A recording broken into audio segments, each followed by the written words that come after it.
चलिए।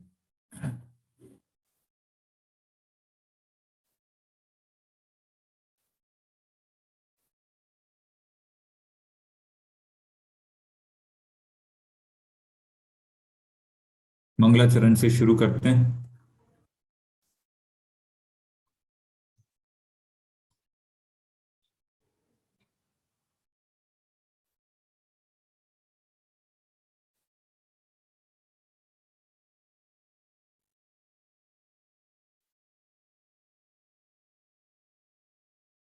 हाथ जोड़ लीजिए। तीन भुवन में सार, वीत राग विज्ञानता।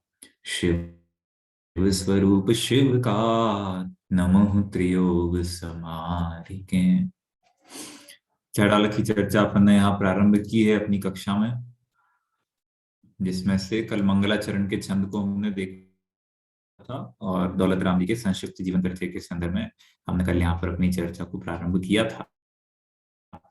उसी चर्चा को अपन थोड़ा सा अब यहाँ पर आज आगे बढ़ाते हैं। तो जो कुछ महत्वपूर्ण बिंदु हैं उनकी चर्चा अपन साथ साथ में यहाँ पर करते जाएंगे। अर्थ तो सबको समझ में आ ही गया था। मंगलाचरण का अर्थ क्या है, किस तरह से इसके अंदर वीतराग विज्ञानता को नमस्कार किया गया है। इसका भावार्थ पढ़ना शेष रह गया था, तो अपन भावार्थ एक बार देख लेते हैं। ठीक है, देखिए। राग द्वेष रहित केवल ज्ञान, ऊर्ध्व, मध्य और अधो, इन तीनों लोक में उत्तम, आनंद स्वरूप तथा मोक्षदायक है। बराबर। इसलिए मैं अपने त्रियोग अर्थात मन वचन काय द्वारा सावधानी पूर्वक उस वीतराग स्वरूप केवल ज्ञान को नमस्कार करता हूं। समझ में आया? फिर से एक बार देख लीजिए। राग द्वेष रहित केवल ज्ञान, तो कैसा केवल ज्ञान? जिसमें राग द्वेष नहीं है, मतलब वीतरागी केवल ज्ञान। ऊर्ध्व, मध्य और अधो, तीनों लोकों में उत्तम, आनंद स्वरूप और मोक्षदायक। आनंद स्वरूप शिव स्वरूप और मोक्षदायक मतलब शिवकार, मोक्षदायक है। इसलिए मैं, तो दौलत राम जी अपनी बात कर रहे हैं, हम लोग अपनी बात करते हैं। मैं अपने त्रियोग, तो त्रियोग मतलब मन वचन काय, मन वचन काय द्वारा सावधानी पूर्वक उस वीतराग मतलब 18 दोष से रहित स्वरूप केवल ज्ञान को मैं नमस्कार करता हूं। तो वीतराग विज्ञान मतलब केवल ज्ञान हो गया। और निश्चय की दृष्टि से बात करें तो वीतराग विज्ञान मतलब अपना स्वयं का भगवान आत्मा हो गया, जिसको नमस्कार करने की बात यहाँ पर की जा रही है। जिसके लक्ष्य से केवल ज्ञान उत्पन्न होगा, ऐसा वह वीतराग विज्ञान स्वभावी आत्मा। ठीक है, तो उसको यहाँ पर नमस्कार करके दौलत राम जी ने इस ग्रंथ को प्रारंभ करने की प्रतिज्ञा की है। और अब ग्रंथ रचना का उद्देश्य और जीवों की इच्छा, इसके संदर्भ में दौलत राम जी एक छंद लिखते हैं, जो कि 6 ढाला की पहली ढाल का प्रथम छंद है। बराबर। मंगलाचरण तो इसमें अपन ने देख ही लिया है। मंगलाचरण के बारे में एक और नवीन जानकारी आपको दे देता हूं। 2 तरह के मंगलाचरण होते हैं, एक निबद्ध मंगलाचरण होता है और एक अनिबद्ध मंगलाचरण होता है। ठीक है, 2 प्रकार के मंगलाचरण होते हैं, निबद्ध मंगलाचरण और अनिबद्ध मंगलाचरण। ठीक है, तो निबद्ध मंगलाचरण कैसे कहते हैं और अनिबद्ध मंगलाचरण कैसे कहते हैं? जैसे नमोकार महामंत्र है, तो वो निबद्ध मंगलाचरण है या अनिबद्ध मंगलाचरण है? ठीक है, तो बताता हूं मैं आपको, धीरे धीरे सारी बातें बताता हूँ। अनिबद्ध मंगलाचरण के संदर्भ में मूलाचार के अंदर एक गाथा है। उस गाथा के अंदर वट्टकेर स्वामी ने ऐसा लिखा है, वट्टकेर स्वामी मतलब आचार्य कुंद कुंद देव ने ऐसा लिखा है। मूलाचार कुंद कुंद देव की रचना है, माना जाने लगा है, प्रमाणित किया जाने लगा है, वट्टकेर स्वामी ही कुंद कुंदाचार्य है। तो अनिबद्ध मंगलाचरण की परिभाषा बताते हुए वहां पर गाथा के अंदर ऐसा अर्थ लिखा है कि ऐसा मंगलाचरण जो गणधर देव के द्वारा लिखा गया हो अथवा श्रुत केवलियों के द्वारा लिखा गया हो, ऐसे मंगलाचरण को अनिबद्ध मंगलाचरण कहते हैं। एक परिभाषा तो अनिबद्ध मंगलाचरण की ये है। एक और परिभाषा अनिबद्ध मंगलाचरण की है, ऐसा मंगलाचरण, ध्यान से सुनिएगा, जिसे ग्रंथकर्ता ने स्वयं नहीं लिखा। प्रमोद जी, जिसे ग्रंथकर्ता ने स्वयं तो नहीं लिखा, बल्कि किसी और आचार्य के मंगलाचरण को उठा करके अपने ग्रंथ में रख दिया, उसको भी अनिबद्ध मंगलाचरण कहते हैं। तो अनिबद्ध मंगलाचरण की दो परिभाषा हो गई। पहला, अनिबद्ध मंगलाचरण की परिभाषा मूलाचार के आधार से, अनिबद्ध मंगलाचरण वह मंगलाचरण है जो गणधर देव के द्वारा अथवा श्रुत केवलियों के द्वारा कहा गया हो, मतलब द्वादशांग का ही पार्ट हो, गणधर देव ने कहा हो या फिर श्रुत केवली ने कहा हो, उसे अपन अनिबद्ध मंगलाचरण कहते हैं। एक परिभाषा तो अनिबद्ध मंगलाचरण की ये हुई। एक परिभाषा अनिबद्ध मंगलाचरण की क्या हुई?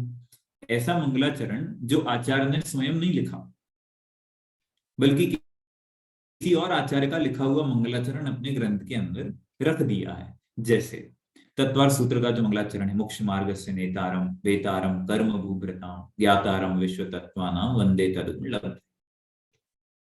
तो ये मंगलाचरण के संदर्भ में कहा जाता है कि आचार्य उमा स्वामी का मंगलाचरण नहीं है, उमा स्वामी ने तो केवल सूत्र ही सूत्र लिखे। तो ये मंगलाचरण बाद में किसी और आचार्य ने उस तत्वार सूत्र के साथ में जोड़ करके रख दिया, अथवा उमा स्वामी ने स्वयं ये मंगलाचरण कहीं अन्यत्र से लेकर के और तत्वार सूत्र के साथ में जोड़ा। तो ये अनिबद्ध मंगलाचरण कहते हैं। अब जैसे नमोकार महामंत्र है, नमोकार महामंत्र निबद्ध मंगलाचरण है या अनिबद्ध मंगलाचरण है? तो धवलाकार, धवलाकार मतलब वीरसेन स्वामी, जिन्होंने षट खंडागम की टीका लिखी है जिसका नाम है धवला। वे धवला के अंदर लिखते हैं नमोकार महामंत्र निबद्ध मंगलाचरण है। निबद्ध मंगलाचरण मतलब क्या?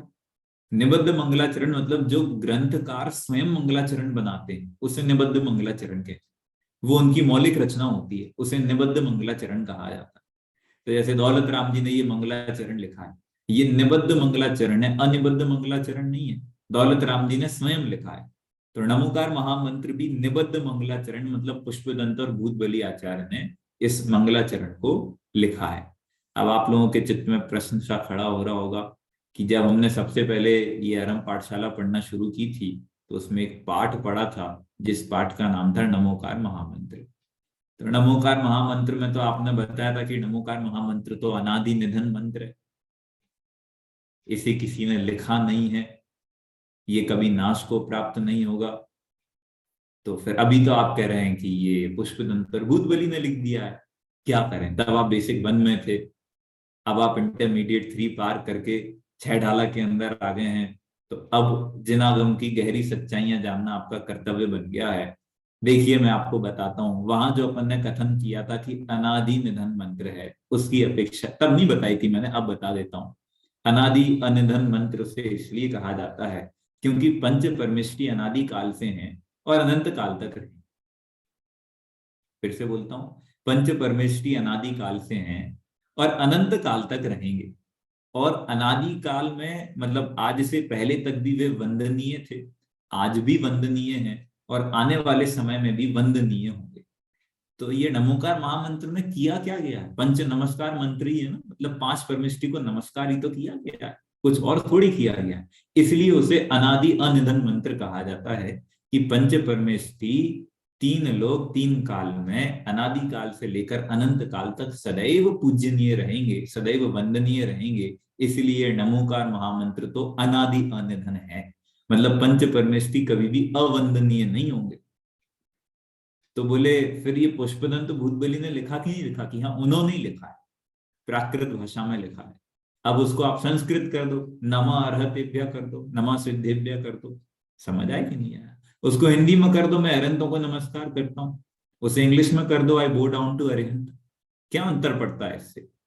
गुजराती में कर दो, मराठी में कर दो, मराठी तो मुझे नहीं आती, गुजराती में समझ लो जो भी होता होगा, हूँ अरिहंत ने नमस्कार करूँ छू, ऐसा कुछ होता होगा समथिंग, है ना? तो वो गुजराती के अंदर हो गया। मराठी के अंदर आप लोग जो भी जानते हैं वो मराठी के अंदर हो जाएगा कि इस प्रकार से अरिहंत को नमस्कार किया गया है। आहे आहे करते होंगे आखिरी में, है को आहे कहते हैं मराठी में। तो जो भी आगे पीछे है, तो भाषा का अंतर है ना, मूल अर्थ तो वही है कि पंच परमेष्टि को नमस्कार किया गया है। तो पंच परमेष्टि को नमस्कार इस प्रकार से किया गया, इसलिए उसे अनादि अनिधन मंत्र कहा जाता है। बाकी ये निबद्ध मंगलाचरण है, ऐसा धवलाकार का मत है, वीरसेन स्वामी का मत है। ठीक है, तो अपन ने जो मंगलाचरण अभी दौलत राम जी का पढ़ा, वो मंगलाचरण निबद्ध मंगलाचरण है, अनिबद्ध मंगलाचरण नहीं है। मतलब ये दौलत राम जी ने स्वयं लिखा है, ऐसा मंगलाचरण अपन ने अभी यहाँ पर पढ़ा है। तो आगे से आप कभी किसी ग्रंथ का मंगलाचरण पढ़ें तो आपको ये निबद्ध अनिबद्ध दिमाग में रहना चाहिए कि ये मंगलाचरण निबद्ध है या अनिबद्ध है। ठीक है, जैसे कुंद कुंद आचार्य ने समय सार लिखना शुरू किया, तो कैसे लिखते हैं, वंदित तू सब सिद्ध धूमचल मणोवम गदिम पत्ते वोच्छामि समय पाहो मृणमो सुध केवली भाई। ये निबद्ध मंगलाचरण है, अनिबद्ध मंगलाचरण नहीं है। पकड़ना ही बात, ये जो मंगलाचरण है वो निबद्ध मंगलाचरण है, अनिबद्ध मंगलाचरण नहीं है। ऐसे ही आचार्य अमृत चंद्र स्वामी ने जब आत्मख्याति टीका लिखी, तो उन्होंने कहां से शुरू किया, नमः समय साराय स्वानुभूत्या चकास्ते चित स्वभावाय भावाय सर्व भावांतरच्छिते। तो ये भी निबद्ध मंगलाचरण, क्यों, क्योंकि उनका स्वयं का लिखा हुआ है। तो ऐसे मंगलाचरण जो आचार्य स्वयं लिखते हो उन्हें निबद्ध मंगलाचरण कहा जाता है। तो ये दौलत राम जी कृत 6 ढाला का निबद्ध मंगलाचरण हम लोगों ने अभी यहाँ पर पढ़ा है। अब इसके आगे की चर्चा अपन यहाँ पर प्रारंभ करते हैं। ठीक है, देखिए,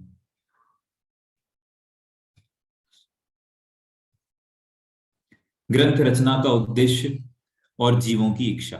ठीक है, ग्रंथ रचना का उद्देश्य और जीवों की इच्छा।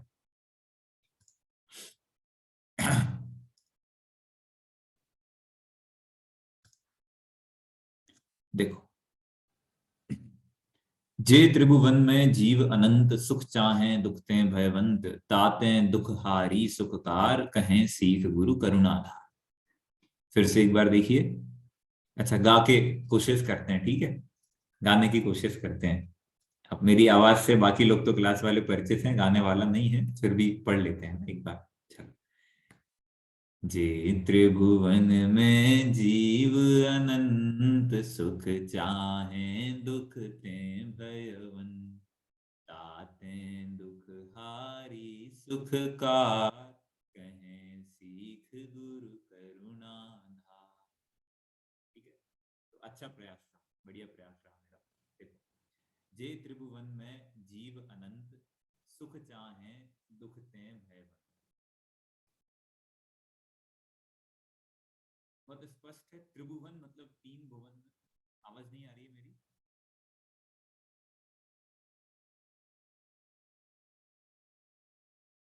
चैट बॉक्स में लिख करके बता दीजिए कोई क्या इशू। आवाज नहीं आ रही। अभी आ रही है आवाज?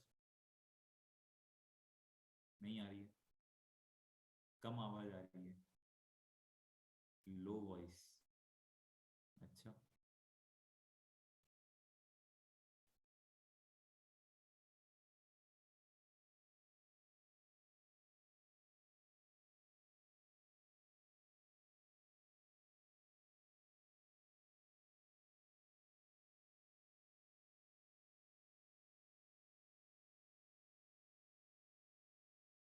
अभी ठीक है,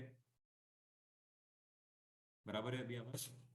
राइट, बढ़िया। चलो, तो मैंने कुछ किया नहीं है, अपने आप ठीक हो गई है ना? मैंने कुछ भी नहीं किया। मैं बस 2 मिनट के लिए रुक गया था और फिर ये ठीक हो गई अपने आप। चलो, जे त्रिभुवन में जीव, फिर चली गई। वॉइस नॉट कमिंग, आवाज कट रही है। अरे,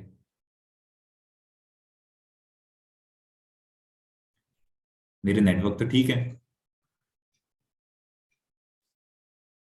ठीक है आवाज, सपना जी कह रही है ठीक है, मधु जी कह रही है ठीक है, चंचल जी ठीक है, नीलेश जी ठीक है। चलो ठीक है, ठीक है, मैं ठीक मान के चलता हूँ ना। चलिए। हाँ, जे त्रिभुवन में जीव अनंत सुख चाहे दुख ते भयवंत। ग्रंथ रचना का उद्देश्य क्या है, क्यों दौलत राम जी ये 6 ढाला ग्रंथ की रचना कर रहे हैं? हाँ, जे त्रिभुवन में जीव अनंत, बोले इस 3 भुवन के अंदर अनंत जीव रहते हैं। इक्के दुक्के जीव नहीं है, 150 जीव नहीं है, अनंत जीव हैं। अनंत जीव का मतलब समझते हैं कितने होते हैं? अनंत जीव मतलब जैसे भारत देश की पॉपुलेशन कितनी है, 135 करोड़ कुछ है। पूरे विश्व की पॉपुलेशन कितनी है कि 7.25 7.5 कुछ अपन मानते हैं, जितना जो कुछ भी है। तो ये तो अनंत के सामने ना के बराबर है, कुछ भी नहीं है। तो ऐसे मनुष्य तो चलो इतने हो गए, लेकिन तिरंज गति के जीव कितने हैं? जैसे तिरंज की गिनती करनी हो तो आप कभी अपने घर में ऐसी गिनती करना चाहें एक आध बार, तो गर्मियों के दिनों में जगह जगह शक्कर डाल लें, तो कितनी चींटियां इकट्ठी हो जाती हैं, बोला आप? कितनी चींटियां इकट्ठी होती हैं। तो ऐसे अनंत तिरंज है, एक आध दो तिरंज नहीं है, अनंत तिरंज है बोलो। अब ये तिरंज गति की गिनती हो गई, फिर के नारकी जीवों की गिनती का क्या, देवों की गिनती का क्या। तो इस प्रकार से इस जगत के अंदर अनंत जीव हैं, और सारे के सारे जीव सुख को चाहते हैं और दुख से डरते हैं। भयवंत मतलब दुख से डरते हैं। अब बाकी सबका तो अपन को नहीं पता, लेकिन अपनी परिस्थिति तो अपन जानते ही ना कि अपन को सुख चाहिए, और कोई दुख दे तो अपन तुरंत परेशान हो जाते हैं, दुख से डरने लगते हैं। जैसे जयपुर में आप लोग हैं, मधु जी जयपुर में हैं, तो वहां ठंड तो अच्छी खासी पड़ती है ना।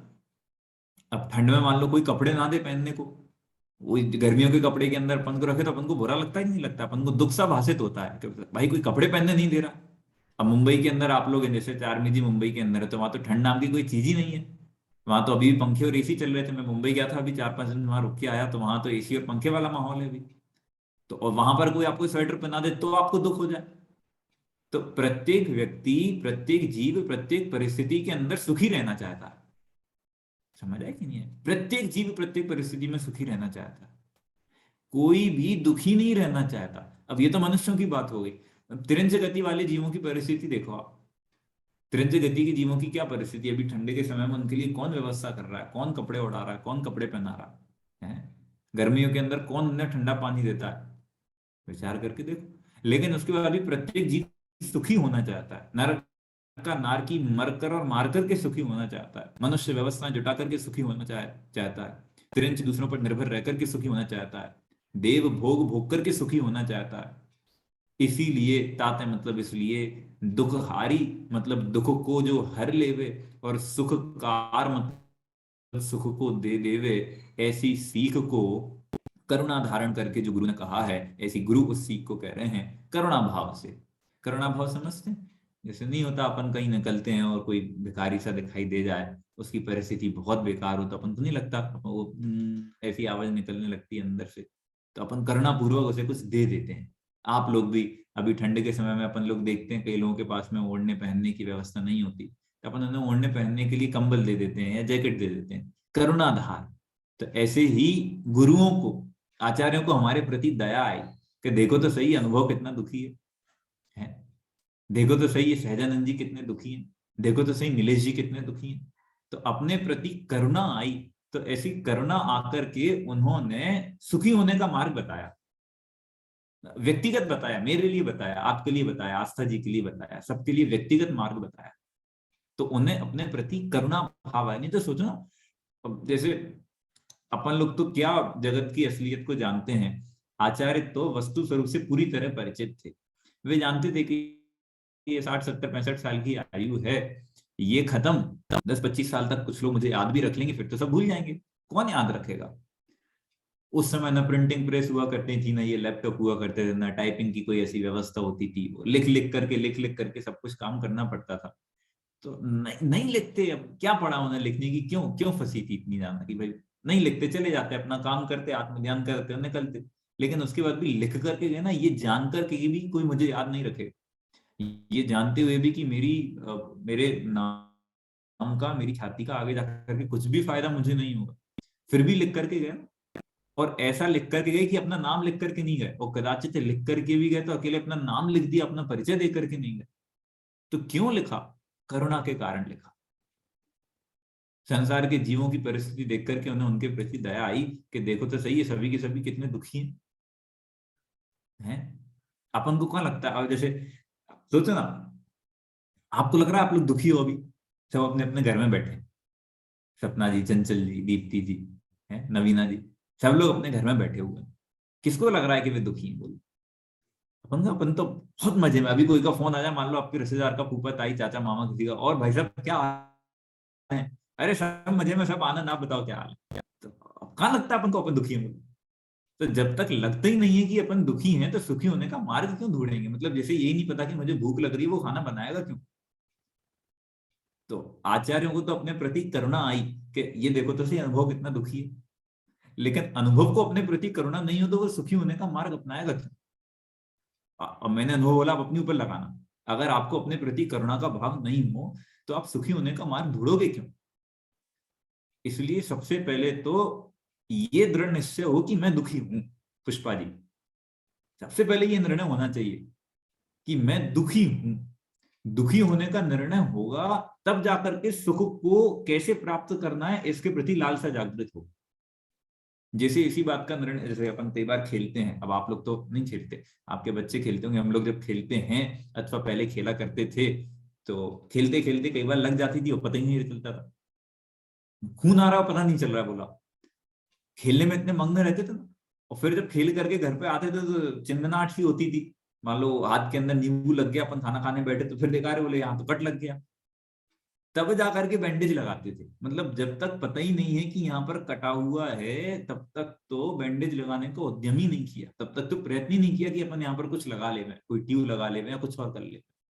तो जब तक हमें इस बात का दृढ़ विश्वास ही नहीं है कि ये संसार के सारे विषय भोग मुझे सुख नहीं दुख देने वाले हैं, तब तक तो अपन मोक्ष मार्ग का प्रयत्न ही नहीं करेंगे। तो अपन को विचार करना है कितने प्रतिशत लोगों को, वो नहीं होता केबीसी के अंदर ऐसा पूछते हैं कई बार कितने प्रतिशत लोगों, तो अपन अपनी क्लास के अंदर बैठ करके या अपने परिणामों के अंदर विचार करें कितने प्रतिशत विचारों में मुझे ऐसे विचार आते हैं कि मैं दुखी हूं और मैं सुखी होना चाहता, नहीं आते ना। दिन भर में अपन को अपनी तो बहुत बढ़िया चल रही है, कोई दिक्कत नहीं है, सब आनंद से है, कई बार अभी तक की तो अच्छे से कट गई, आगे की भी अच्छे से कट जाएगी, नहीं कहते अपन ऐसा। तो अब मान लो ऐसा अगर अपना विचार चलता है तो अपन को अपने प्रति करुणा नहीं आचार्य भी करुणा का क्या होगा, है? वो एक सदवाक्य कैसा चलता ना कि जिसे अपने प्रति दया नहीं है भले उसके प्रति कितने जीव दया करें लेकिन उसका कल्याण नहीं हो सकता। ऐसे ही जैसे अपने दुख का नहीं पता फिर सामने वाला उसे कितने ही सुखी करना चाहे वो सुखी हो ही नहीं सकता, वो निश्चिंत हो ही नहीं सकता। तो ऐसे ही आचार्यों की यदि हमारे प्रति करुणा भाव था तो हमें भी अपने प्रति पहले ये तो निर्णय होना चाहिए कि साहब मैं दुखी हूं। मैं आपको कई बार क्लास में ये घटना बताता हूँ, मैं जब शाहगढ़ के 10 लक्षण में था कुछ समय पहले, 2 साल पहले 3 साल पहले संभव था, तो एक दिन के लिए सिद्धार्थन गया था। तो 1 घंटे का बड़े पंडित साहब का व्याख्यान मुझे सुनने मिला था। बड़े पंडित साहब मतलब रविंद्र जी आत्मन अमायन, उनका व्याख्यान मुझे सुनने वहां पर मिला। तो उनके प्रवचन में उन्होंने एक बात कही, वो बहुत अच्छी बात लगी। बोले देखो भाई कैसा काल आ गया, ध्यान से सुनना, देखो भाई कैसा काल आ गया है, पहले तो जीव को ये बताना पड़ता है कि तू दुखी है। समझ आया कि नहीं आया? 1 घंटे के प्रवचन में जब विद्वान प्रवचन करते हैं तो उसमें पौना घंटा तो ये बताते हैं कि भाई तुम दुखी हो, और फिर 15 मिनट बताते हैं कि सुखी होने का मार्ग ये है। जैसे दौलत राम जी ने ये 6 ढाला लिखी, तो पहली ढाल के अंदर क्या लिखा, दुख ही दुख लिखे ना, समाधान नहीं दिया सीधा। पहले तो जीवों को ये बताया कि भले आदमी तू ही वो जीव है, तू ही वो प्राणी है जो दुखी है, तुझे ही तो सुखी होना है। फिर दुख के कारण बताया कि ये ग्रहित अग्रहित मिथ्यात्व के कारण दुखी हो रहा, सीधा सुखी होने का मार्ग नहीं बताया। आप सोचो ना, बढ़ते बढ़ते बढ़ते बढ़ते तीसरी ढाल में जाकर के सम्यक दर्शन की चर्चा करी, और छठवीं डाल में जाकर के फिर आचार्य की आचार्य बनने की पूरी भूमिका बनाई, महाव्रत धारण करने की भूमिका बनाई। तो ऐसा काल आ गया है कि पहले तो जीवों को ये बताना पड़ता है कि भाई तुम दुखी हो, व्यापारियों को बताना पड़ता है कि व्यापार से सुख नहीं हो रहा है, दुख हो रहा है, पैसा इकट्ठा करने से मजे नहीं आ रहे हैं, परिग्रह इकट्ठा करने से आनंद नहीं हो रहा है, दुख हो रहा है। बोले दुख बढ़ रहा है कि नहीं बढ़ रहा है? जितना ज्यादा व्यापार बढ़ता है उतने ज्यादा दुख बढ़ते हैं, जितना ज्यादा परिग्रह बढ़ता है उतने ज्यादा दुख बढ़ते हैं। कहा भले जाता है कि इतना इकट्ठा कर लें फिर तुम, नहीं, जितना ज्यादा इकट्ठा करते हो उतना ज्यादा दुखी होते चले जाते हो। आज मैं कोई किताब पढ़ रहा था, मैं भूल गया हूँ ये इसी किताब के अंदर या दूसरी किताब पढ़ रहा था उसके अंदर है, उसमें एक वाक्य आया कि जब तक जीवों को ये बात समझ में नहीं आएगी कि वे जितनी ज्यादा अपनी आवश्यकताएं घटाएंगे उतने ज्यादा सुखी होते जाएंगे, तब तक वे सुखी नहीं हो सकते। अपनी आवश्यकता घटाना, जैन दर्शन तो अपरिग्रह की बात करता है ना, अपने आप को सीमित करने की बात करता है। हम तब तक सुखी नहीं होंगे, और हमारा विचार क्या है, सब कुछ इकट्ठा करने का प्रयत्न रहता नहीं रहता।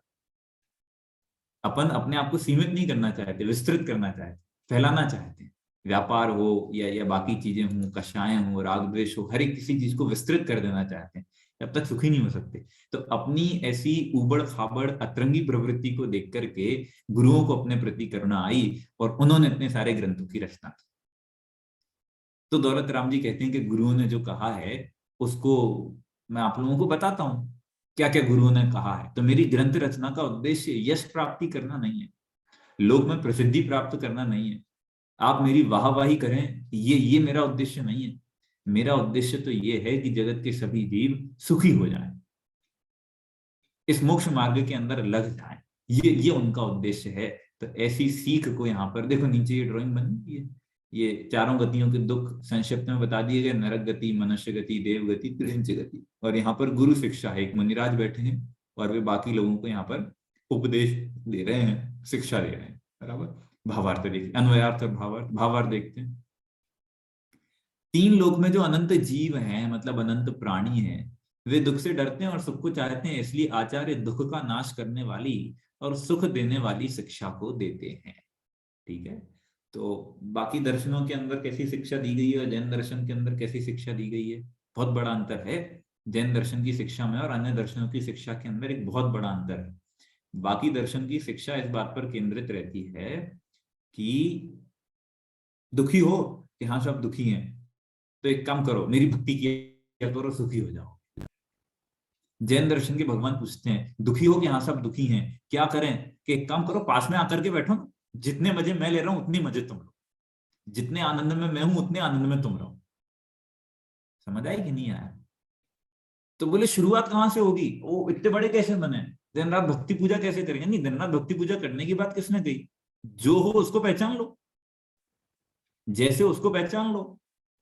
तत्व श्रद्धान किसका नाम है? जो वस्तुएं जैसी हैं उनका जैसा स्वरूप है उसको वैसा पहचान लो। संसार को संसार जान लो, आत्मा को आत्मा जान लो, उतने में तो आनंद हो जाएगा। सुमत प्रकाश जी भाई साहब के व्याख्यान अगर आप लोग अभी सुन रहे होंगे तो उनका केंद्र एक ही बात पे रहता है, उनका हाथ आप देखते हो तो ये अंगूठा जाना ऐसा ऐसा करते हैं, ऐसे ऐसे ऐसे ऐसे। तो ये क्या है? ये अप्रभावी गायक है उनकी दृष्टि में। अप्रभावी गायक मतलब क्या? कि पूरे विश्व के अंदर कुछ भी चलता रहे, राग हो, द्वेष हो, कषाय हो, पाप हो, हिंसा हो, कोई गाली दे, कोई प्रशंसा करे, कोई कुछ भी करे, लेकिन इस गायक को कुछ नहीं होता, ये अप्रभावी बना रहता है। कैसा हम नरक के अंदर इतने डंडे पड़ेंगे, यहाँ पढ़ने दो, ये तो अप्रभावी है ना। कि स्वर्ग के अंदर इतना सम्मान मिलेगा कि यहाँ मिलने दो, इससे इसके ऊपर क्या फर्क पड़ता है? कि नहीं, वो एक इंद्रिय में चले जाएंगे तो ज्ञान रंच मात्र नहीं रहेगा। कि मूर्ख, ज्ञान कभी खत्म नहीं होगा ऐसा बोल। निगोद में जाने पर भी कर्मों में इतनी ताकत नहीं है कि तेरे ज्ञान गुण का पूरा घात कर सके। वहां पर भी अक्षर के अनंतवे भाग प्रमाण ज्ञान रहेगा कि नहीं रहेगा? मतलब ज्ञान जाना बलवान है, कर्म जाना बलवान नहीं है। तो ये अप्रभावी गायक को देखने से मोक्ष का मार्ग मिलता है। इसको देखेंगे तो ये संसार के दुखों का नाश कर पाएंगे। लेकिन अपना ध्यान यहाँ नहीं होता, अपना ध्यान होता है पर्यायों पे। अपन इसे हटा देते हैं, इसे गायब कर देते हैं और पर्यायों के ऊपर ध्यान देते हैं। क्या ध्यान देते हैं? आज तो साहब प्रवचन के अंदर मजा आ गया। प्रवचन में मजा आ गया कि प्रवचन में जिसकी चर्चा की गई थी उसका मजा आ गया। समझ आई कि नहीं? हम प्रवचन में मजा ढूंढते हैं। आज के प्रवचन तो अच्छे नहीं हुए, उनके प्रवचन में दम ही नहीं है कोई। क्या क्या कर रहे हैं अपन? अपन इसको नहीं देखते, अपन देखते हैं इन सारी की सारी चीजों को, इसलिए अपन सुखी नहीं होते। जब इसको देखना शुरू करेंगे तो जगत के अंदर कुछ भी चलता रहे, अपन कभी दुखी नहीं होंगे। वो पूरी की पूरी बात यहाँ पर है। और ऐसी शिक्षा को आचार्यों ने जैन दर्शन के अंदर दिया है। तो ये जैन दर्शन का और अन्य दर्शनों का एक बहुत बड़ा भेद है, जैन दर्शन की शिक्षा में और अन्य दर्शनों की शिक्षा के अंदर। ठीक है, चलो आगे श्लोक पढ़ना शुरू करते हैं। देखिए, गुरु शिक्षा सुनने का आदेश और संसार परिभ्रमण का कारण। दूसरे नंबर का शब्द है गुरु शिक्षा सुनने का आदेश और संसार परिभ्रमण का कारण। गाता हूं वापस से, आप लोग भी मेरे साथ दोहराइए वहीं बैठे बैठे। ताहि सुनो भवि मन थिर आन, जो चाहो अपनो कल्याण। मोह महामद पियो अनादि, भूल आपको भरमतवादी। क्या कह रहे हैं? ताही सुनो भवि मन थिर आन। ताही मतलब इसलिए। तो ताही किसके लिए लिखा है? कि जिन्हें अब अपने प्रति करुणा भाव जागृत हो गया है उनके लिए बात कह, मतलब जो सुखी होना चाहते हैं और दुख को दूर करना चाहते हैं उनके लिए ताही मतलब इसलिए। सुनो, बैठो, इधर आओ, पास में आओ। भवि मन थिर आन, हे भव्य जीवों, यहां आओ, मन को स्थिर करके आओ। ऐसी मत आ जाना, बंदरों की तरह नहीं आ जाना। बंदरों की तरह मतलब चंचल मन वाले होकर के मत आ जाना कि अभी यहाँ फिर वहां फिर कहीं फिर कहीं फिर कहीं, ऐसा नहीं। मन को स्थिर करके आओ, अच्छे से आओ, संभाल करके आओ। जो चाहो अपनो कल्याण, जो अपना कल्याण चाहते हैं वही आना। हर कोई नहीं आना, यहाँ भीड़ इकट्ठी नहीं करनी है। समझ आया कि नहीं आया? आरंभ पाठशाला में भीड़ इकट्ठी नहीं करनी है, भव्य इकट्ठे करने। तो जो चाहो अपनो कल्याण, उनकी यहाँ पर चर्चा की जा रही है। मुझे एक सेकंड दीजिए, मैं वापस से आता हूँ।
हाँ देखिए, ताहि सुनो भवि मंथिर आन, जो चाहो अपनो कल्याण। तो बोले जो जीव अपना कल्याण चाहते हैं, जो मोक्ष जाना चाहते हैं, वे जीव यहाँ पर आए, यहाँ आकर के बैठे, और ऐसे नहीं बैठ जाए, मन को स्थिर करके बैठे। जैसे प्ले स्कूल्स होते हैं ना, प्ले स्कूल्स बच्चों के, नर्सरी में एडमिशन के पहले प्ले स्कूल होने लगे हैं, मेरे टाइम तक तो नहीं थे, फिर बाद में होने लगे। तो प्ले स्कूल के अंदर क्या होता है कि वास्तव में प्ले स्कूल तो वो स्कूल है कि बच्चे घर में जाना प्राण खाते थे, तो बच्चों को 4-6 घंटे के लिए घर से निकाल दिया कि एक काम करो, थोड़ा बाहर रहना, तो मम्मी पापा दोनों की जान को शांति मिलेगी। तो ये प्ले स्कूल तो वाकई में वो स्कूल है, तो खेलते खाते बच्चे किसको अच्छे नहीं लगते? समझ आया कि नहीं? तो वो 2 साल के बच्चे को प्ले स्कूल के अंदर, बोले नहीं बच्चा स्कूल जाना सीख जाएगा। अरे सीखेगा तो नर्सरी से सीखेगा ना, वही तो पहला पहला स्टेप तो नर्सरी था ना, स्कूल जाना सिखाने के लिए था। नर्सरी एलकेजी यूकेजी में फर्स्ट में कौन सा उसके लिए कलेक्टर बनाना चाहते थे? तो ये प्ले स्कूल वैसे थे, क्यों? क्योंकि बच्चे बहुत चंचल मन वाले होते हैं। तो चंचल मन वाले बच्चों के लिए हाँ तुम जाओ खेलो, 12 घंटे तक या 2, 4, 6 घंटे जितने भी रहना, वहां बैठ करके खाओ खेलो मजे करो। तो बोले जो जीव मोक्ष जाना चाहते हैं वे ऐसे चंचल मन वाले होकर के नहीं आए, वे स्थिर होकर के आए। उनका मन एक जगह स्थिर रहता हो, वे आत्म कल्याण की बात को ठीक तरह से सुनना चाहते हो। क्यों? क्यों स्थिर मन वालों की बात यहाँ पर है? क्योंकि भाई तेरी परिस्थिति बहुत ज्यादा खराब है। कोई मान लो डॉक्टर के पास में जाए और बहुत बीमार हो, तो बीमारी के बारे में ना बताता हो, पूछता हो डॉक्टर साहब आप ये सफेद कपड़े क्यों पहनते हैं, आप ये सफेद कोट क्यों पहनते हैं, ये आपने मास्क कहाँ से खरीदा, ये आपने जो लगा रखा है, अच्छा ये जो स्टेटोस्कोप है ये कितने रुपए का आया था? तो डॉक्टर भगा देगा उसे। बोले भले आदमी तुझे कैंसर हुआ रखा है और तू कैसी कैसी बातें करता है। इसी प्रकार से हमारी और आपकी परिस्थिति बहुत खराब है। तो आचार्य देव कहते हैं यार सुनो, मस्ती नहीं करनी है, शांति से आकर के बैठना है, स्थिर मन वाला होकर के बैठना है। ऐसे जीवों को यहाँ पर बुलाया, तो बोले साहब क्या हुआ, क्या है, मेरा रोग क्या है, इतने गंभीर क्यों आप? तो आचार्य ने बताया मोह महामद पियो अनादि, भूल आपको परमतवादी। बोले अपनी परिस्थिति देख तो सही, मोह रूपी मदिरा को तूने पी रखा है। बोले कब से? अनादि काल से पी रहा है। कब तक? बोले अभी तक पी रहा। तो उससे हुआ क्या? भूल आपको, अपने आप को भूल गया है और भ्रमण कर रहा है, पागलों की तरह भ्रमण करता है। समझ आया कि नहीं आया? तो अभी मोह रूपी मदिरा क्या होती है? अपन ने तो अभी तक वो शराब वाइन वाली ये वाली मदिरा ही सुनी है, मोह रूपी मदिरा का नाम तो अपन ने आज तक कभी सुना नहीं। तो ऐसा ही है कि एक वाक्य है, एक आईपीएस है, अगम जैन आईपीएस है, राजकुमार जी उदयपुर वालों के बेटे हैं। तो वे जब आईपीएस बने हैं तो बड़े पंडित साहब के पास में रामायण गए मिलने के लिए, आशीर्वाद लेने के लिए। तो बड़े पंडित साहब ने कहा, सुनना ध्यान से वाक्य सुनना, बहुत बड़ा वाक्य बोला था उन्होंने उस समय। बोले बेटे, नकली नोट तो नकली है ही, लेकिन असली नोट को भी नकली समझना। क्या कहा उन्होंने? नकली नोट तो नकली है ही, लेकिन असली नोट को भी नकली समझना, इसका नाम जैन धर्म है। ऐसे कि जो लोग नशे में हैं, शराब के नशे में हैं, वे तो नशे में हैं ही, लेकिन जैन दर्शन के अनुसार ये जो लोग अपने आप को होश वाला कहते हैं, वे लोग भी नशे में ही, वे लोग भी बेहोश। क्यों? कि होश वाले लोग कहते हैं इसने शराब पी रखी है, इसे कुछ होश नहीं है। क्यों होश नहीं है? बोले कुछ भी बकता रहता है, कहीं अपने आप को राजा कहता है, कहीं अपने आप को प्रधानमंत्री कहता है, कहीं अपने आप को यहाँ का नगर का अधिपति कहता है, शराब पी करके नेता बोलता है। तो आचार्य देव कहते हैं तुम क्या अपने आप को होश वाला मानते हो? तुम भी तो जीव को अजीब मानते हो, अजीब को जीव मानते हो। तुम भी तो कहते ये घर मकान मेरा है, ये घर वाले मेरे हैं, ये बच्चे मेरे हैं, संपत्ति मेरी है? समझ आया कि नहीं आया? तो आचार्य देव ने तुरंत आकर के फटकार लगाई, उसका नशा तो तुझे नशा दिखाई देता, तेरा नशा नशा दिखाई नहीं देता। बोले अपन सब भी तो नशे में ही है। वो अपने आप को प्रधानमंत्री कहता है, क्यों? क्योंकि एक एक श्लोक है संस्कृत का, उसकी परिस्थिति कैसी है और अपनी परिस्थिति कैसी है। मरकटस्य सुरापानम वृश्चिका तंदंशनम भूतो संचारम भवेत् तर्हि किं वा भविष्यति। मरकटस्य सुरापानम, मरकट का मतलब होता है बंदर। तो बंदर कितना चंचल होता है। आप लोग शिखर जी गए? तो शिखर जी में अपन जब पहाड़ से उतरते हैं तो उस टाइम अपन को बंदर बहुत दिखाई देते हैं। तो कितने चंचल होते हैं, यहाँ से कूद के वहां गए, वहां से कूद के आ गए, यहाँ से कूद के वहां गए। तो एक तो बंदर इतना चंचल होता है, और फिर मरकटस्य सुरापानम, बंदर ने सुरापान और कर लिया, मतलब शराब और पी ली। तो बोले एक तो चंचल, ऊपर से तुमने शराब और पी ली, तो कितना ज्यादा चंचल हो गया। मरकटस्य सुरापानम, फिर कि उस सुरापान किए हुए बंदर को वृश्चिका तनदंसनम, बोले बिच्छू ने आकर के और काट लिया। अब बिच्छू काट जाए तो क्या होता है? जिसको बिच्छू काटता है वही जानता है क्या होता है। वो कहता है वो छोरा ऐसे ऐसे नाचता है, वो ऐसे ऐसे ऐसे हाथ ऐसे ऐसे करने लगता है, उचकने लगता है, डांस करने लगता है। क्यों? कि वो बिच्छू का जहर चढ़ता तो अंदर कुछ और ही होने लगता है, मचलने लगता है पूरा का पूरा रक्त अंदर से। तो एक तो बंदर इतने चंचल स्वभाव का, ऊपर से शराब पी ली, और शराब पिए बंदर को बिच्छू ने और काट लिया। अभी खत्म नहीं हुआ मामला, उसके बाद में भूतो संचारम भवे, उसके बाद में उसके अंदर भूत और लग गए, व्यंतर और चढ़ गया उसको। तो बोलो तरही किम वा भविष्यति, उस बंदर का क्या होगा? वो बंदर और कोई नहीं, अपन लोग हैं वो बंदर। मरकटस्य सुरापानम वृश्चिकातन दंशनम भूतो संचारम भवेत, अपन लोग हैं ये। मिथ्यात्व रूपी भूत जिनको चढ़ गया है, कषाय रूपी बिच्छुओं ने जिनको काट लिया है, पाप रूपी बिच्छुओं ने जिनको काट लिया है। समझ आ रहा है कि नहीं आ रहा है? अति चंचल स्वभाव वाले हैं अपन लोग हैं, और मोह रूपी मदिरा को पी करके रखा है। ऐसी परिस्थिति अपनी है कि नहीं है? तरी किंवा भविष्यति, तो अपना क्या होगा? अपन को नशे वाले लोग तो नशे वाले दिखाई देते हैं, लेकिन अपना अपना मोह का नशा नशा दिखाई नहीं देता। तो आचार्य देव कहते हैं तुम्हारी तबीयत ठीक नहीं है, तुम्हें भी नशा है, और तुम्हारा नशा तो इतना गजब का नशा है कि तुम्हें लगते नहीं तुम नशे में हो। जैसे कुछ लोग नहीं होते जो थोड़ी थोड़ी सी शराब पीते हो, तो मतलब 20-25 साल से उतनी शराब पीते हैं, तो वो नशे में भी होश में ही रहते हैं, वो नशे में बेहोश नहीं होते। लेकिन देखें टेक्निकली तो नशे में ही है ना, लेकिन उनसे जितनी भी बात करनी है उस परिस्थिति में कर लो, उन्हें कुछ नहीं होता, सब जानकारी रहती है, सब याद रहता है। तो मतलब उन्हें उस नशे की आदत पड़ गई है, अब उन्हें लगता ही नहीं है कि ये नशा नशा। ऐसे ही अनादिकाल से मिथ्यात्व का नशा अपने ऊपर इतना हावी हो गया है, इतना भारी हो गया है कि अपन को लगता ही नहीं कि अपन नशे। बोलो, ये किताब कोई पढ़ रहा था, उस किताब के अंदर आया था, बोले अपने जीवन के अंदर कृत्रिमता इतनी अधिक बढ़ गई है कि वो प्राकृतिक दिखाई देने लगी है। फिर से बोलूं, अपने जीवन में कृत्रिमता इतनी अधिक बढ़ गई है कि वो प्राकृतिक दिखाई देने लगी है। शो ऑफ करना अब प्राकृतिक दिखाई देने लगा है। अब व्यक्ति कंफर्ट नहीं ढूंढता, अब व्यक्ति दिखावा ढूंढता है, ऐसे कपड़े पहन के जाओगे लोग क्या कहेंगे, अरे लोग क्या कहेंगे तुम्हें इससे मतलब है कि तुम्हें सुकून मिलता है कि नहीं मिलता है, इस बात से मतलब है। जैसे शादी विवाह के अंदर, अब मैं तो रिसेंट एक शादी करके आया तो उसकी परिस्थिति बताता हूँ। पुरुषों का तो क्या है, कुछ भी पहन करके निकल लेते हैं, जाना वो नहीं रहता। लेकिन स्त्रियों के अंदर नहीं होता, शादी विवाह के अंदर भी हाफ हाफ वो कपड़े पहनना, ठंड एकदम जोरदार ठंड और रात के अंदर भी हाफ हाफ कपड़े पहनना। तो मेरे रिश्तेदारों में पहन रखे थे, तो शादी के एक दिन पहले तो अच्छे से पहना, वो संगीत वगैरह के अंदर जो होता है।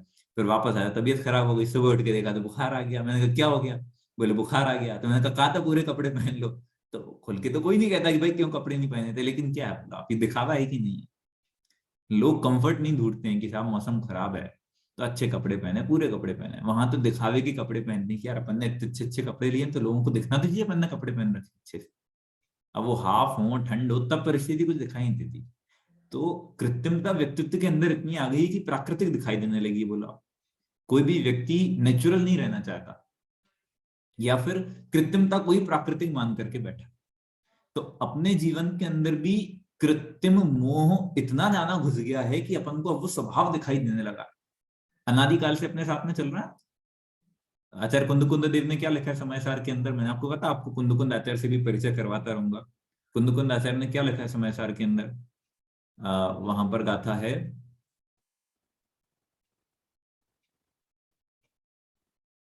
दिमाग से स्लिप हो गया वो, अर्थ ख्याल में आ रहा है, गाथा ख्याल में नहीं आ रही है। प्रारंभ में गाथा है आचार्य कुंद कुंद देव की।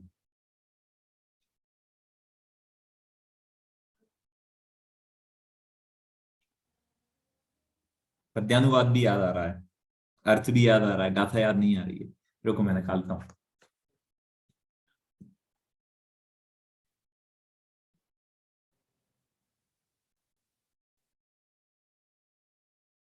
हम्म।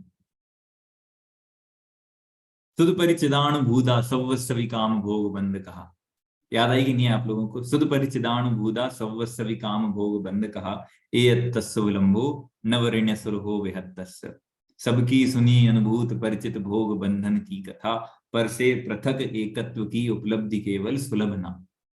क्या क्या कह दिया आचार्य कुंद कुंद देव ने, बोले अनादि काल से मैंने, किसी और ने नहीं, जीव ने नहीं, मैंने क्या किया है कि अनादि काल से भोग और बंधन की कथा को ही सुना है। भोग और बंधन की कथा से ही परिचय प्राप्त किया है। सुध परिचिदाणु भूदा, मतलब सुध मतलब श्रुत सुनी है, क्या कि भोग और बंधन की कथा, उससे परिचय प्राप्त किया और उसके अनुभव किया। सुध परिचिदाणु भूदा सवस्व विकाम भोग बंध कहा। इसलिए एयत्तस्य विलंबो नवरिण सुलहो विहत्तस्य, एकत्व विभक्त आत्मा की उपलब्धि नवरिण सुलहो, बोले सुलभ नहीं है। क्यों? क्योंकि अनादि काल से मोह मोह की बातें तो सुनी है। जिसने अनादि काल से मोह मोह की बातें सुनी हो, उसे एक प्रवचन में कल्याण की बात समझ में नहीं आई। उसे तो धीरे धीरे धीरे धीरे ठोकर मारते रहनी पड़ेगी, लगातार ठोकर मारते रहनी पड़ेगी, क्योंकि अनादि काल का मिथ्यात्व और 2-5 साल में तो अपन को खत्म करना है, इसी भव के अंदर तो खत्म करना है, लंबा समय थोड़ी है अपने पास में। तो निरंतरता, उतनी तेजी से निरंतरता विज्ञान धन स्वभाव की ओर बढ़ना पड़ेगा, तब जाकर के आत्मा का कल्याण होगा। ए तस्य विलंबो नवरिन सुल हो विहत्तस्य, कुंद कुंद आचार्य ने पहले ही बता दिया, इतना आसान नहीं है। नवरिन सुल हो, और फिर कर्ता कर्म अधिकार में जब बहुत तैयारी हो गई, तो बोले ये आत्मा और आश्रम भिन्न कैसे होंगे, कि कुछ नहीं, जानने मात्र से हो जाएंगे, ज्ञान ही प्रत्याख्यान है, चिंता नहीं करो।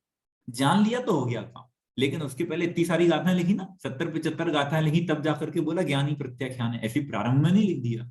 तो बोले अनादि काल के मोह को खत्म करना इतना सरल नहीं समझना।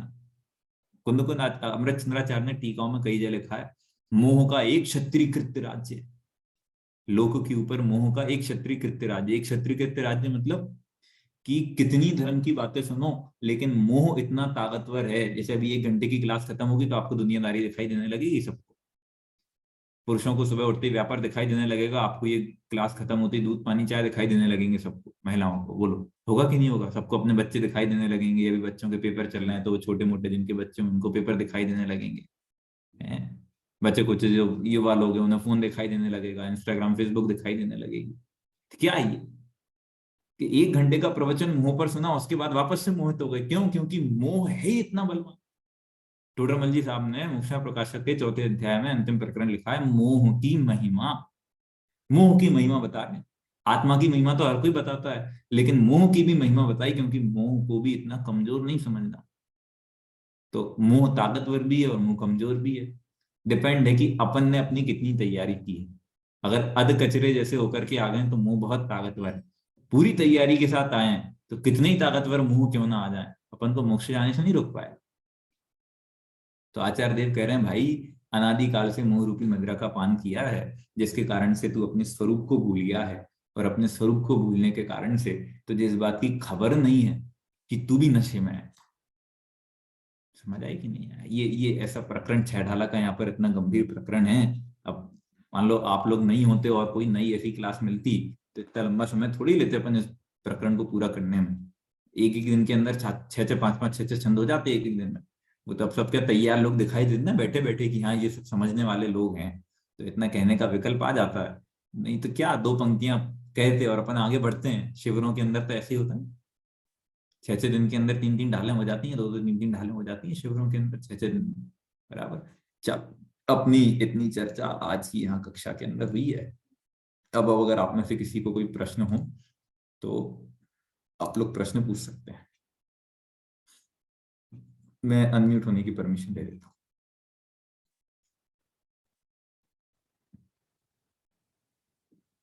अब आप लोग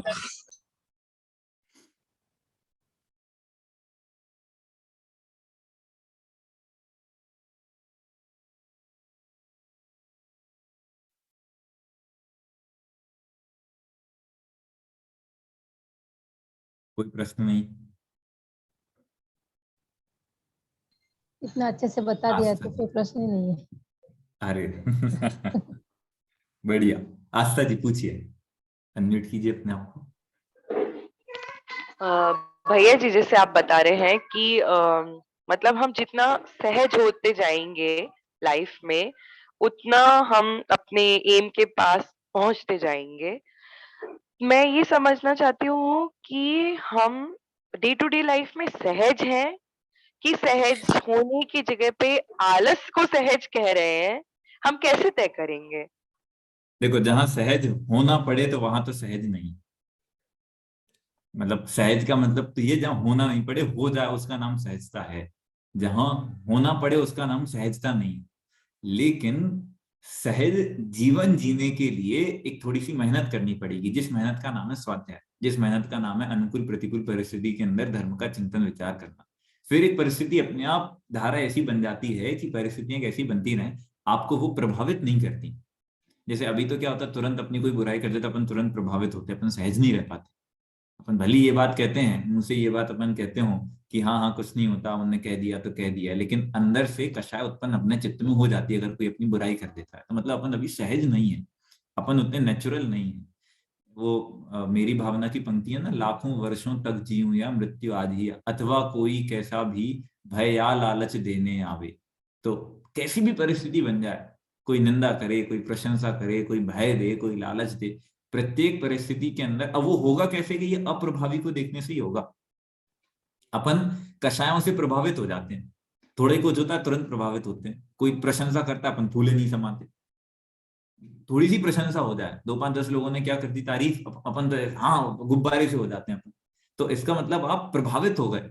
आत्मा तो अप्रभावित चीज है, अनादि काल से अभी तक इतने डंडे खाए, इतने दुख सहे, उसके बाद भी ये आत्मा नहीं बदला। क्यों? क्योंकि अप्रभावित है। समझ आई कि नहीं आया? तो ये अप्रभावित जब तक इसको नहीं देखेंगे, ज्ञायक को नहीं देखेंगे, तब तक अपन सहज नहीं रह पाएंगे। सहज होने का नाटक भली करें, जैसे टोडामल साहब 9वें अधिकार के अंदर लिखते हैं कि मिथ्या दृष्टि के भी तत्व श्रद्धान तो होता है, लेकिन व्यवहार तत्व श्रद्धान है, उपचार तत्व श्रद्धान है। तत्व की बातें करता है, चिंतन की बातें करता है, उपदेश की बातें करता है, लेकिन भाव भाषण नहीं। तो ये अप्रभावी, कई लोग होते हैं मैं तो गायक हूं, मैं तो गायक बोलने की जरूरत नहीं है। जो गायक बोलते हैं उन्हें गायक समझ में नहीं आता। जैसे मैंने कल उदाहरण दिया था, आपको अपना नाम दिन में कितनी बार याद करना पड़ता है? एक भी बार याद नहीं करना पड़ता, लेकिन उसके बाद भी नाम याद रहता है कि नहीं रहता? मतलब मान लो आप लोग जितने भी लोग हैं, सपना जी, मधु जी, चारमी जी, पुष्पा जी जैसे अपन मान लो सबसे सीनियर होंगी, प्रमोद जी और पुष्पा जी अपनी क्लास के अंदर सबसे सीनियर होंगे। तो आप लोगों ने 60, 65, 70 वर्ष की आयु में कितने दिन अपने नाम को याद करने के अंदर दिए, कि 1 मिनट भी नहीं दिया था। मैंने नहीं दिए, 22 साल की उम्र के अंदर 1 मिनट भी नहीं दिया कि मेरा नाम अनुभव है, मुझे याद करके रखना है। लेकिन उसके बाद भी कोई अधमरी हालत में भी पूछे क्या नाम है, तो बंद आंखों के अंदर भी नाम बता देंगे, साहब अनुभव नाम। इसका नाम है सहज धारा का चलना। इतनी सहजता हुई जब अप्रभावी गायक को देखेंगे, तो गायक का नाम रटने से गायक समझ में नहीं आएगा, निरंतरता बनी रहने से गायक निरंतर ऐसा हो जाएगा कि वो भाव वासन प्रति समय अपने आप चलेगा।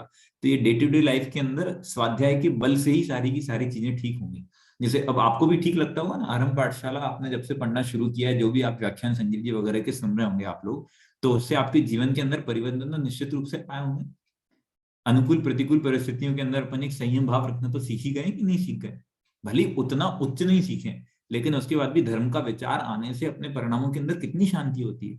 और बाकी लोगों को देखो, घर के अंदर थोड़े बहुत कलेश क्या मच जाए, सर फोड़ लेते हैं और घर छोड़ के भागने लगते हैं। अपन लोग क्या ठीक है, कोई पूर्व कर्म किए होंगे तो उनका उदय आ रहा है, निर्जरई तो हो रही है, बढ़िया है। अपन तो और प्रसन्न होते हैं कि साहब चलो कर्मों की निर्जरा हो रही है। कोई निंदा कर रहा है तो दुखी नहीं होना है, निंदा कर रहा है करने दो, क्यों कि जे कर्म पूरब किए खोटे सहे क्यों नहीं जी रहा।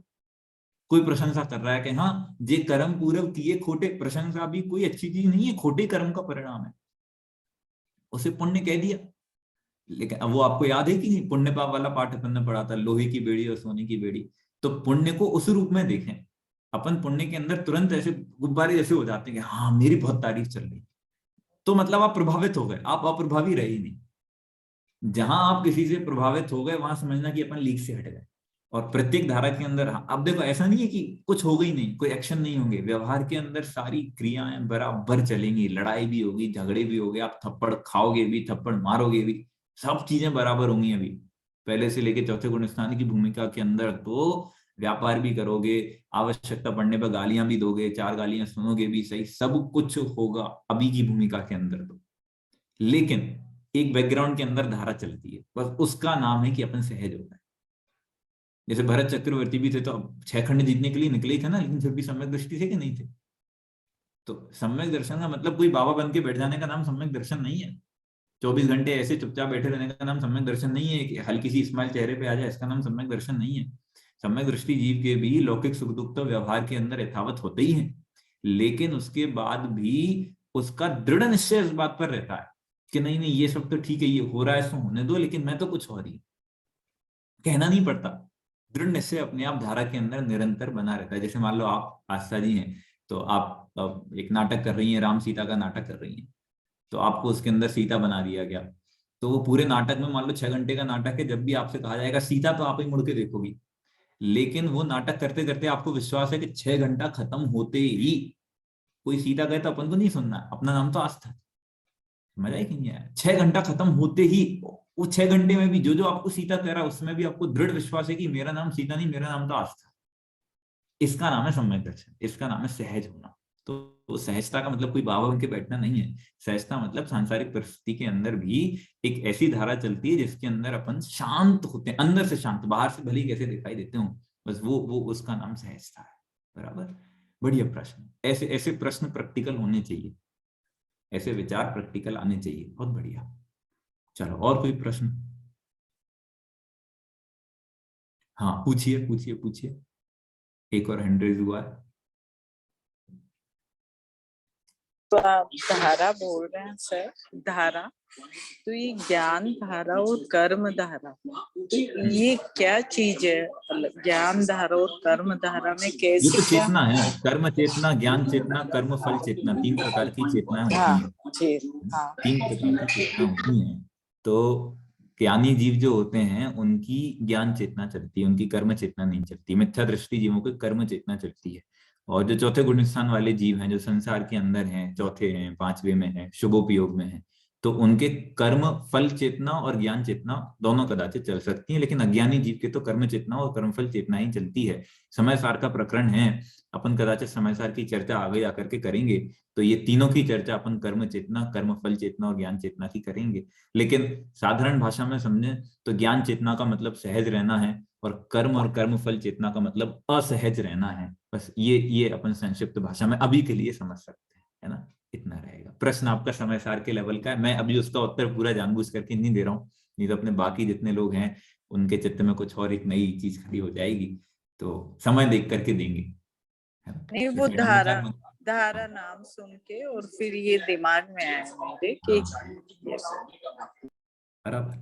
अच्छा अच्छा, क्या समय समय पे आपको सारी चीज बताते रहूंगा। वो निबद्ध अनिबद्ध की बात मैंने तब नहीं बताई बेसिक वन में, अब जाकर के बताई। ऐसे ही बाकी जितनी डेप्थ है अपन धीरे धीरे उसको पकड़ेंगे, धीरे धीरे क्लियर करेंगे। बढ़िया। और कोई प्रश्न?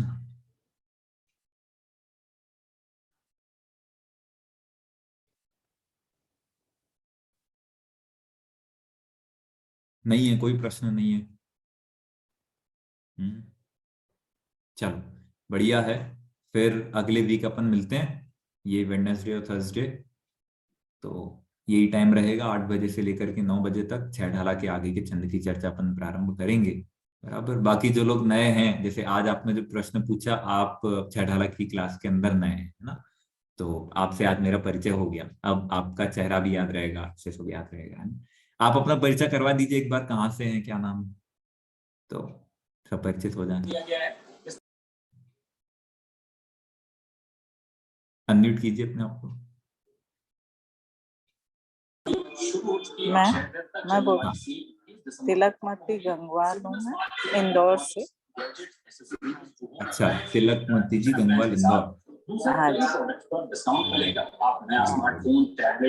इंदौर में आपका शक्कर होम बाजार। विहार कॉलोनी साइड है क्या कहीं? साधना नहीं नगर नहीं, शक्कर बाजार, सराफा के पास, नियर द अच्छा, सराफा। बढ़िया बढ़िया। क्योंकि इंदौर में और भी गंगवाल है ना, तो ऐसे कुछ लोग वहाँ के परिचय हाँ, में है ना, बहुत। और कौन है? नवीन आज आईफोन, मॉम आईफोन का नाम तो अपन को ख्याल में आ गया। हाँ, जय जिनेन्द्र भैया जी। जय जिनेन्द्र। मैं डिब्रूगढ़ से हूँ, डिब्रूगढ़ आसाम से। सपना सपना सपना काकी मेरी बुआ जी भी लगती है और काकी जी भी लगती है। अच्छा अच्छा अच्छा अच्छा, आप इन्हीं का कल बता रहे थे। बढ़िया बढ़िया, चलो स्वागत है। ये तो पारिवारिक क्लास हो गई अब आप लोगों की। हाँ बढ़िया, चलो अच्छा। उन्होंने ही मुझे प्रेरणा दी है क्लास ज्वाइन करने के लिए। हाँ, अरे आपकी ये दोनों बुआ के तो बहुत आनंद चल रहे हैं बेसिक वन से। जीवन सा पलट गई समझा अपन लोगों का। स्मारक में मैं देखता रहता हूँ, स्मारक के सारे प्रोग्राम के अंदर मधु जी तो आती है, सपना जी वहां से यहाँ तक नहीं आ पाती, मधु जी तो रहती हैं। जीवन सा पलट गया इन दोनों का, तो बहुत बढ़िया है। चलिए, और कौन है? कोई और नया है? शैलू जैन के नाम से हैं, अग्रिम जैन के नाम से हैं, ये 2 लोग नए हैं। सृष्टि, अब पुराना नाम है नया नाम है स्मरण में नहीं आ रहा है। चलो, जिस दिन आप लोगों के कैमरे चालू हो जाएं तो आप लोग अपना परिचय करवा देना। तो मुझे नहीं क्या पंडित चेहरे जी, से, हमेशा का है। मैं बेसिक वन से आपके साथ जुड़ी हुई हूँ। सृष्टि है मेरा हाँ नाम। हाँ, आपका शायद बेसिक वन से कैमरा बंद रहता है। हाँ, वो मतलब वो ऐसे ही चालू करने में बीच बीच में कर लेती हूँ, ऐसे नहीं करती, अभी कर देती हूँ। हाँ, कोई नहीं कोई जय नहीं कोई। जय जिनेन्द्र। जय जय जिनेन्द्र। जिनेन्द्र भैया। जय हाँ, जिनेन्द्र। वो आज थोड़ी तबीयत खराब हो रही है, गला खराब हो रहा है, इसलिए मैंने ऑन नहीं किया था। कोई बात बेड नहीं। पे आपका नाम सोए सोए शैलू, सुन रही थी मैं। कहाँ से शैलू आप? जैन, राजस्थान, उदयपुर से। अच्छा, उदयपुर से। बढ़िया बढ़िया बढ़िया। उदयपुर के अंदर भी आपका केंद्र है शाश्वत धाम, थोड़ा दूर है उदयपुर से। हाँ हाँ हाँ हाँ, हाँ। अच्छा है। उदयपुर में अच्छे विद्वान है, महावीर जी हैं टोकर वाले, अच्छे शास्त्री विद्वान। इधर हमारे इधर सेक्टर 11 में संदीप जी मेहता करते, खेमचंद जी शास्त्री है, वो करते शाम को प्रवचन मंदिर में। बढ़िया बढ़िया बढ़िया, अच्छे विद्वान है। तपीश जी, और क्या नाम है एक उनका, हाँ, तपीश जी वो मुमुक्ष मंदिर गजेंद्र जी। सिटी में। हाँ हाँ, हाँ बढ़िया, अच्छा है। हाँ, चल, जय जिनेन्द्र। जय जिनेन्द्र। ठीक है, हो गया लगभग, सबसे परिचय हो गया है ना। दीप्ति जी से कल हो गया था, बाकी सबसे आज हो गया है। अब और जो लोग आएंगे उनसे अपना होता जाएगा धीरे धीरे। चलो ठीक है, अभी क्लास विराम देते हैं, आगे मिलते हैं। जय जिनेन्द्र। जय जिनेन्द्र। जय जिनेन्द्र भैया। जय जिनेन्द्र। जय जिनेन्द्र।